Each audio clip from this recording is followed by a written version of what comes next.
Okay, so for this discussion forum, we're basically prepping for the first page draft for the rhetorical analysis assignment, the main paper. This connects back to that Goldberg frames for analyzing articles discussion we had earlier in the week. So if you are going to use the article or an article that you've already started to pull apart, you can go ahead and post that article in here, a link to it or a file, a PDF, something, so we can actually see the article, make sure that it's, peer-reviewed, scientific journal article, just to make sure, everything's on the right track. And then you can kind of pick up wherever you've left off. If this is the first time that you're actually analyzing this article, then just start with the basics. Use some of the questions in here, like the purpose of the article, intended audience, all the things that we've been talking about.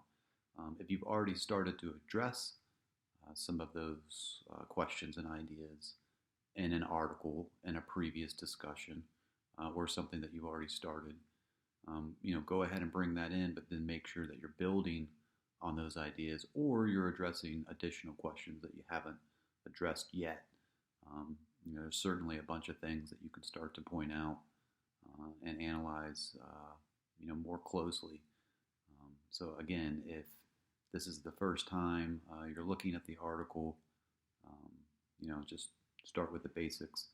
If you're bringing in another, set of description and analysis of an article from the previous discussion, bring that article link or PDF in, but don't cut and paste all of the things you've already said. Build on that. Focus on addressing questions and ideas about the article that you have not addressed yet, so that you're actually adding even more content to the analysis, that you're generating even more content for your first draft in the final paper.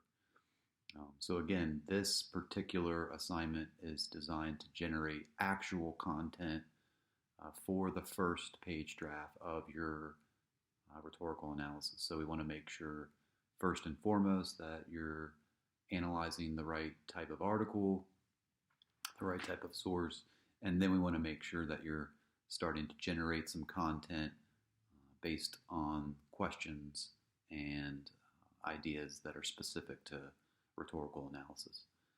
So again, after you complete this discussion, you will basically use the content to start to shape your draft for the next discussion response, which is basically posting your draft and working up to the final draft. Okay, so hopefully this gives you a little bit more context, and I will see you shortly.